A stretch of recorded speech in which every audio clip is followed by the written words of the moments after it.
Hey guys, how is it going? How's everyone doing and how is it this fine, beautiful day? And today we're back with another video with LYCIA. We have Sarpedons or the LYCIA, I don't know how to pronounce it exactly, unit analysis. We're going to be analyzing these guys' units, his army. I'll also talk a little bit about his faction. He is one of the Trojan factions. He is an ally of Troy, and he starts at the bottom of the map, bottom east, so southeast of the map. You find him parallel with Crete and Rhodes. Actually, he starts very close to Rhodes,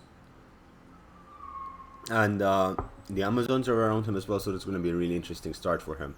Now, considering the Amazons are an archer heavy faction, he's a chariot heavy faction. He has some unique chariots, and he has a decent amount of infantry, which are very fast, or rather relatively fast, because there isn't that much speed. But anyway, let's start with him straight head on. Who is Sarpadon? Sarpadon is an epic hero. He's a shielded axe warrior. He has not an Anatolian, so I just want to collect him. Okay, let's do it like this. He has 60 armor, which is 65 melee missile block chance, decent morale of 75. He has very high damage, as expected, a lot of armor piercing since he's an axe warrior. His melee attack and melee defense are decent, and has 45 charge bonus. As for abilities, he gets taunt, he gets false portent, which is basically morale debuff, similar to taunt. Taunt makes units go berserk. He has a rallying cry, simple morale boost, simple melee defense boost, gets his men going. He has hallowed ground, again, just helps his men fight more. And he has Seize the Moment, which he does basically just do more damage to when he's dueling enemy lords. He also gets Aristrea, which is the hero ability, and it just basically gives him a little bit of healing, armor, and melee attack. And he's unbreakable for 60 seconds. You can only use this once per game. That's him, basically. He doesn't really have any hidden abilities. He's a siege attacker as well. He seems to be a decent fighter. I haven't yet used him in battle. What I do like is that this guy gets 3 chariot options, 3 chariot mounts. So he gets the light skirmisher, and the melee chariot, meaning that he's going to probably have a really good versatility on the field using those. Then he has the Anatolian youths. I kind of like these as a tier 0 unit, since they do have that missile block chance, they do have decent amount of damage and charge. They are, they're pretty much cheap as unit. They're cannon fodder. You're gonna kill them really easily, and they're not really gonna last long on the battlefield. But they can be quite annoying, especially since they're relatively fast with 37 movement speed. It leaves much to be desired, but for what you pay, it's a decent unit. And then he has the axe warriors, which are basically the Anatolian youths with a shield, bigger shield, so they get a little bit more missile block chance. I've got 45% more. They have good morale as well, but they do have a little bit more damage, and that will help them just do that little extra hit or two. Keep in mind, these two are really cheap units, so you're gonna get a lot of them. Same with the LYCIA Axe Warriors. So the LYCIA Axe Warriors are the club infantry, or similar to the club infantry of most of the Greeks. They are really good on charge. We're talking 23 charge bonus, decent damage.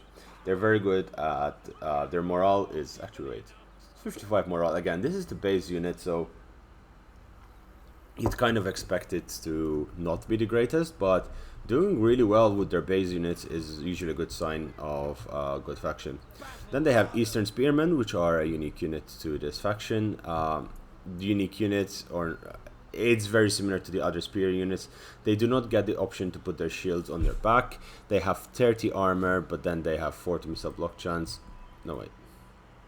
That is really interesting, because you'd expect them to have more missile block chance with those large shields. In fact, these guys have 75, and these guys have only 40.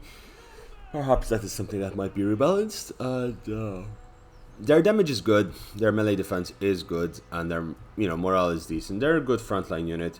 You put these mixed in with the heavy axe warriors and the more advanced spearmen, they're gonna help hold your line. The heavy axe warriors Really good armor piercing damage there. Again, they have Pila as well, it seems. Yes, they do have 2 Pila. 75 range is not bad. 26 missile damage, which is armor piercing, which is really useful. Their damage is decent, and they do get 75 missile block chance. They're a good frontline unit, maybe even holding the flanks, because they do have a little bit more mobility than the spearmen.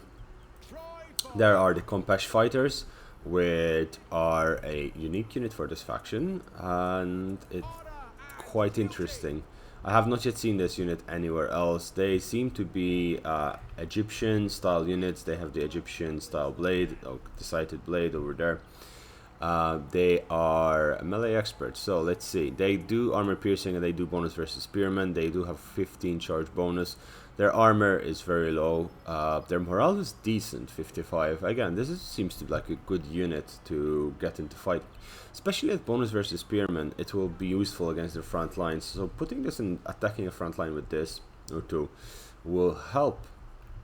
I think mixing this with the axemen, heavy X warriors, and then putting 3 Eastern spearmen in the front, then 2 of these, one of these on either flank, really going to help. Heavy Eastern spearmen, which are again just the version of spearmen over there. We've seen this unit before. Their stats are quite similar to everything. The interesting thing is they cannot put their shield behind their back, which is quite unique, it seems, because most of other shields that I've seen like this, we've seen like this, can put their shields behind their backs. They're 75 Mr. Block chance. They do get a really high morale. 60 base morale is really good, and as you can see, it easily goes up with encouragements and flanks being secured. Of course, they're not going to be fast moving units. When you look the Compash fighters and the heavy X warriors, the Compash fighters have that extra movement speed of 48, and these guys are down to 28, which is very normal for heavily armored units. That's going to be a good frontline unit, a good slow push unit, maybe a unit even that gets attacked a few times over. Frontline, yeah, there you go. And there's the renowned Compash fighters. Interesting. Okay, so these guys have Pila as well, and they have 34 missile damage. They can shoot while moving. They're immune to flanking, and they encourage other units.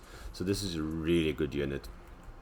Yeah, I would go straight for these. These guys are just too good in their versatility. Again, if you're playing with these, they do not have armor, okay? So you're gonna need to be running around with them non-stop. You need to keep an eye on them, or else they will die really quickly if a slinger unit gets in range behind them.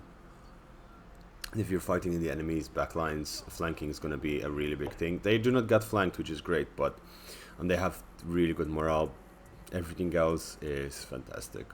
Their speed is 11 slower, so these are much slower. I'm not sure how I feel about that, because I really like the speed being high. Fast units are my favorite thing. They're renowned LYCIan warriors. I'm calling Jesus. The round warriors over here, 2-handed axe infantry. Really good stats overall. 70 armor, good morale, really good morale. Improved flanking attack and 25 charge bonus. These guys will break most early game units, and if they get in the middle of your missiles, good luck to you, sir. Then we get Champions of Sarpadon. Again, Sarpadon really likes his axe warriors. These axe warriors are fantastic. 100 armor, 104 morale, slow speed. I expected Sarpadon to have more movement speed in his army, but then their melee attack, melee defense, overall damage. We're looking over here, bonus versus spearmen, bonus versus swordsman, because they are basically an infantry murder machine. They have 20 charge bonus, and that javelin, those 4-4 damage javelin, is going to be really good. Now the problem here, which we're noticing, is that even though these renowned Compash fighters are quite an elite unit, they're still at 90, whereas these guys go down to 68.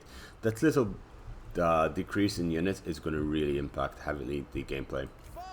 And over here we have the LYCIA warriors, champions. Sorry, these guys. I just must say, these I think are 1100 gold. The champions of Sarpedon, and these are 1300 gold. This is one. You get one of these units. They're a one-shot glass cannon. They're gonna do damage, but when you look at their armor, 100 armor, morale, 35 movements. That's actually really fast. I take that back. These guys are really fast actually. If we compare them to these, They're still the same speed. No, they're slightly slower. They have more morale, decent charge, and they cause fear. So they might be worth getting one of, but not more than that, because they will die, especially when they're in the rear charge, in the rear of the enemy. The late game units, you only get one or two if you're going to be playing multiplayer battles. Eventually when multiplayer comes out, because they will take most of the cost of your army. Then we move on to the next unit, and we have the Eastern Slingers over here. Nothing really to talk about over here. We've already discussed these a number of times. Link in the description box below for all the other videos. They have no armor. They do have good range. 170 range is fantastic. I believe it's 10 higher than normal slingers for Trojan and Greeks. They do get 25 missile damage and 28 of those missiles each, so you're having quite a lot to shoot, and they're gonna do really well. Light skirmishers, same thing. They're 15 armor, so pretty much really easy to kill. But they do get armor piercing in their shots, and they have 100 range, 15 ammunition. So you do an ambush with them, you're gonna be very happy with the results. Heavy Anatolian skirmishers. These are, as I've spoken a number of times, one of my favorite units. Heavy skirmishers are such an amazing thing. They're basically peltasts, raw peltasts more than anything. They do have really good damage, really good defense in melee, and they have 25 armor, which does help a little bit against slingers being attacking them. They do suffer with range, 75 range. It is really weak for them. And then he has a unique unit which is called Hunters. They're basically bow infantry with 150 range, 27 missile damage. They do have 30 ammo, which is, I believe, slightly higher than normal bow infantry.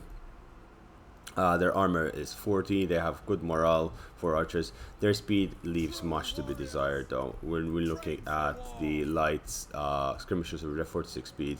These guys are 33 speed, and they are not really heavily armored. That's when we look at the armored Lycian warriors. They're 29 speed, 60 armor, and they do have some 5 base morale, 170 range, 30 ammunition, and really good missile damage. The only problem with these guys, they're only 60 and they cost 1100 gold. So you are spending so much extra to get a really good bow unit. They're good, but they're not going to win you the battle.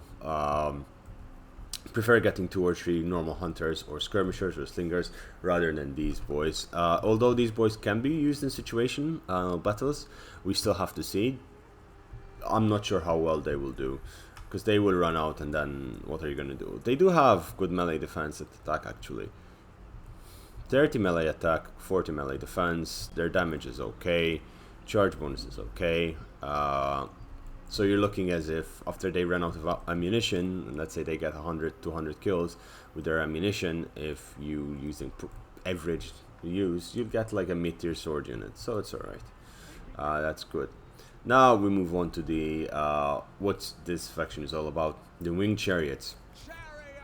These winged chariots are a fantastic unit in its sense. They have 100 movement speed. I think this is the fastest unit in the game. It is ridiculously fast. They have 90 missile range, they have 49 missile damage, 50 ammunition, 60 charge bonus. I cannot sing enough praises to this unit. This is just an absolutely fantastic unit, and I cannot wait to do a playthrough with Sarpadon campaign with you guys and show you how amazing they are. I've played the first battle a few times, and you can really minimize your losses because you start with one of these.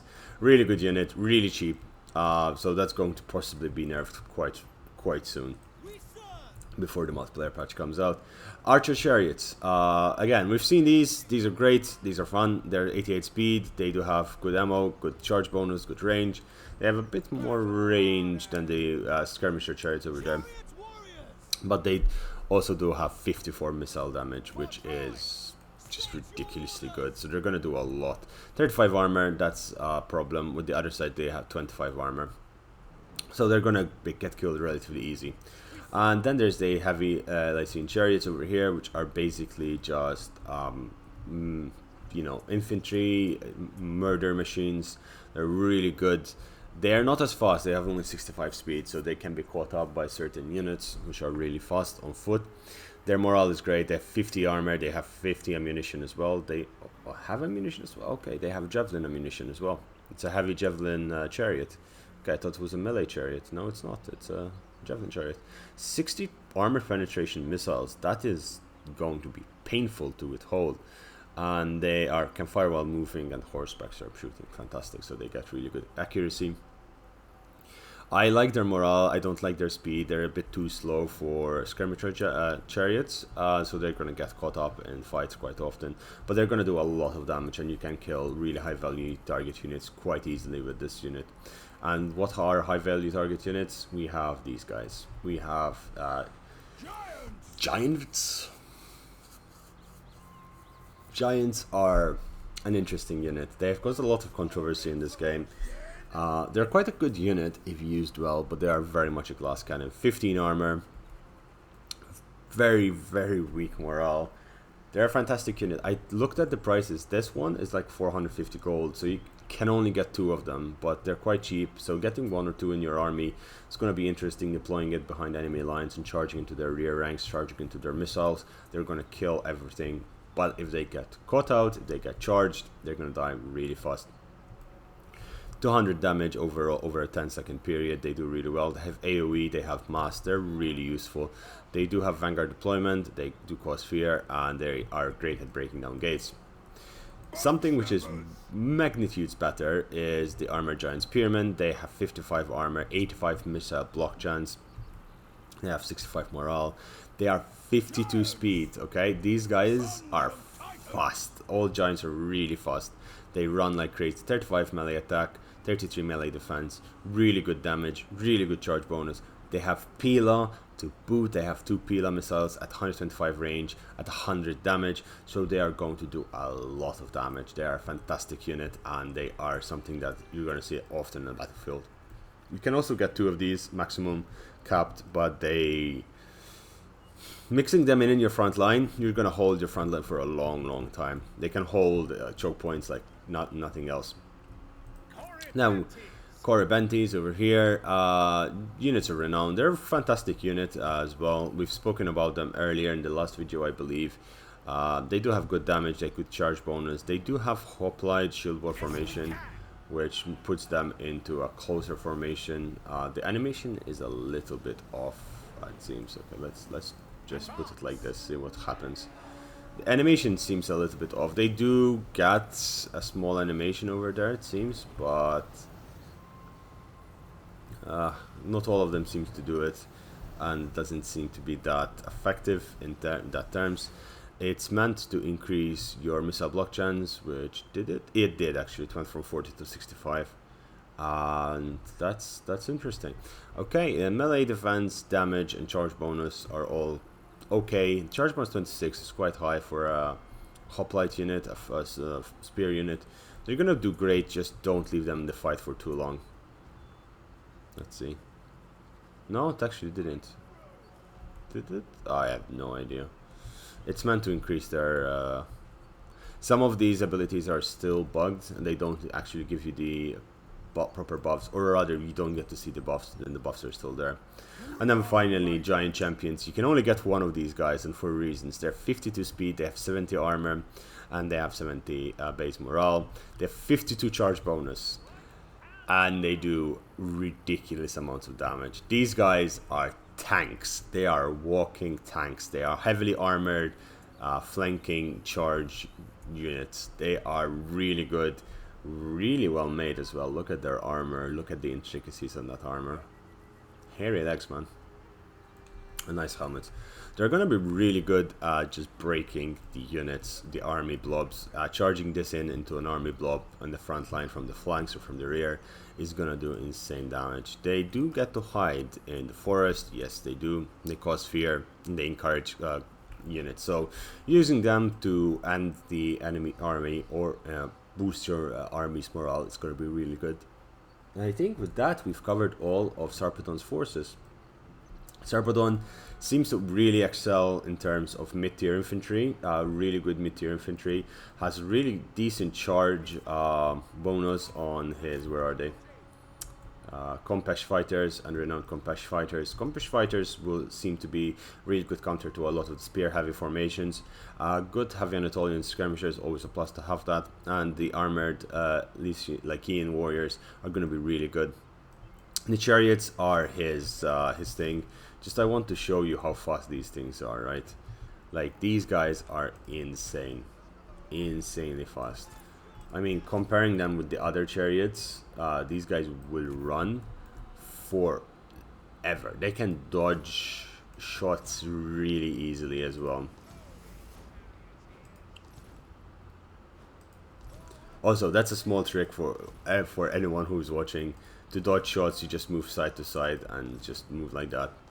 They also have decent range as well, 90 range on that. But as we said, they have almost little to no morale. Little to no morale and armor, so they have their downsides. And if they get caught out, they're gonna get murdered really easily. And yeah, and then apart from that, there is also the charge bonus on all of these giants and how fast these giants move. They are ridiculously fast for what they are and what you get over here, so they're going to be really good units in general. Okay, just move back there. Chariots do not really work well in sieging cities. Anyway, with that, guys, I want to thank you for watching the video till now. Subscribe to the channel if you're still watching, it really helps. Leave a like, leave a comment, tell me what you want to see next. We're going to do Agamemnon next, which is the last yeah, it's the last one, I believe. I think I covered all of them. So Agamemnon would be the last one, and then after that we'll finish the 5-turn campaigns for all factions. I think Wednesday I'll make Paris, which is gonna be a pain in the ass because that campaign really bumped me over the first time I played it, because it's a really hard start. Unless you know exactly what you're doing, it can be a really hard start. You just need to take your time slightly with it. With that said, guys, thanks for watching, and I'll see you tomorrow. Bye bye.